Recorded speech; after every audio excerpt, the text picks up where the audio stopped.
A draw would be a disaster. Strongest 11 only. Newcastle will not be afraid when they turn up to the carpet tomorrow, so Mikel needs to get his team selection right. Players back in their natural positions, right formation, and start this game strong so we have 1 foot in the final come the end of the game tomorrow. It's not going to be an easy leg, so we need to take a convincing win back to St James's Park. This is the preview for Arsenal versus Newcastle, the semi-final Carabao Cup first leg. Welcome back to my channel. If you're watching this on TikTok, hit that plus button right there, and if you're watching this on YouTube, make sure you like and subscribe to the page as well. I'm going to be uploading every other day now on both platforms, so make sure you're following my TikTok page and subscribe to my YouTube channel. Now, with all of that out of the way, let's get into the video. Last time out for us in the Carabao Cup, it was a thrilling 3-2 win to the Arsenal, with Gabriel Jesus getting a hat-trick and scoring some of his first goals of 2024. It's crazy to think that throughout the whole of 2024 he had scored 1 goal in the whole of 2024. Then he turns up in this game and scores a hat-trick, and it was a brilliant hat-trick. Eddie Nketiah also got a goal in this game on his first return back to the Emirates, which is pretty interesting. I will say it was actually a great header. And also Newcastle, of course, they secured their win against Brentford last time out in the quarter-final, winning 3-1 at St James's Park. A very convincing win. So both teams played very well, scoring 3 goals plus in their games respectively, and are looking to even win this competition. So what do we have to worry about? They may not be doing great in the league right now, but they have a solid group of players. For example, their midfielders, Joe Linton, Tonali, Ramirez, then you got Anthony Gordon on the wing, Shah at the back, and of course the one and only Alexander Isak, who is their top scorer in all competitions this season and a hot prospect apparently for Arsenal in the summer. Now, if we had Isak tomorrow starting for us, I'm not worried about this game at all, because that is a clinical striker that we will have in our box to finish off the chances. We have the defense, we have the midfield, we do not have the attackers, and this is someone that we're going to need to keep our eyes on tomorrow. It's going to be imperative to keeping him quiet if we want to win this game.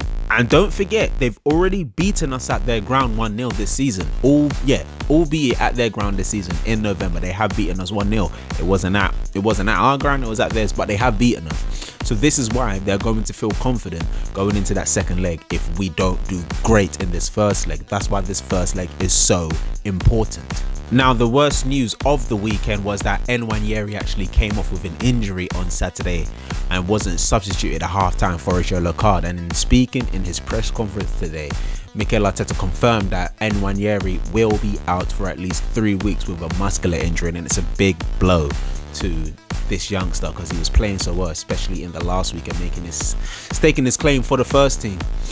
And now he's out, because I'm pretty sure he would have been starting tomorrow. And he may not have been starting tomorrow night actually, because he's a youngster. How many games in 3 days? And we have other players that can step up tomorrow, so we shouldn't have even had to rely on him. But regardless, he is a brilliant player and he is out for the next 3 weeks. And of course, there are other players that Mikel did speak on in his press conference today.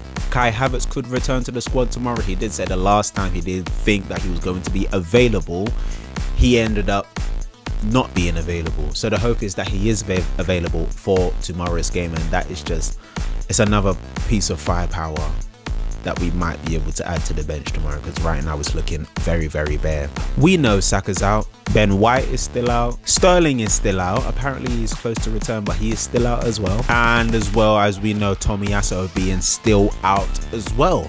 So that's a recap on the injuries that we have out and the current team news of the players that we have available for tomorrow. So with all of that being said, I still feel like we can field a strong 11 tomorrow, and we should field the strongest 11 we have possible. In a nutshell, it's this: Raya in goal, Timber, Saliba, Gabriel and Lewis Skelly as the back four. Simple. Partey will return to midfield with Rice and Odegaard in there as well. And then up front on the right, we're going to have Gabriel Jesus, on the left Martinelli, and down the middle we will have Kai Havertz. This is the strongest team we have available to play tomorrow. Now, if Mikel is right and Havertz won't be available tomorrow, then it's a simple switcheroonie. Simple. We take Havertz out, we put Jesus down the middle, Martinelli then goes on the right and Trossard will go on the left. Simple switch around. The back four is still the same, midfield is still the same, Ray is still the same. That's it. That's the only change that will happen tomorrow if Havertz is not fit. And then on the bench you will have the likes of Marino, Tierney, Kivior, Jorginho, Zinchenko, academy products. The bench is light in terms of having attacking firepower to bring on if something's not going our way. So this is why we're going to field our best teams, because we need to get the job done. We cannot go to St James's Park either drawing or losing, because then it's a tough ask. But then again, we should beat this team. We should beat Newcastle. We should beat Newcastle. So again, Raya, Timber, Saliba, Gabriel, Lewis Skelly, Odegaard, Partey, Rice, Martinelli, Jesus and Trossard. That's only if Havertz is still ill and can't start. That's the only change. So do you think we'll be going strong tomorrow, or do you think Arteta has got something up his sleeve and he'll do something crazy? I think personally, if you want to put one foot in the final, like I said, start your strongest team tomorrow and get the job done. Because like I said, if we come out of the Emirates and we've either drawn or lost the game, it's not going to look good at all. And this is another man. This is a man that's under scrutiny right now from a lot of the fan base, just watching and seeing what's going on. There's still a lot of the season to go. There's still a lot of the season to go, but it's on him to get us out of this, to make sure the team is right tomorrow so that we can have the best opportunity to win this second leg, win this first leg, win the second leg, and then be in a final in February when that Carabao Cup final comes around. So I hope you've enjoyed this video. Make sure you like, but like I said, make sure you've liked the video, subscribe to the channel, and I'll be uploading my reaction to the game tomorrow, hoping that we've had a fantastic win against Newcastle United down at the Emirates. Love and guidance, people. Let me know what you think in the comments below. Peace.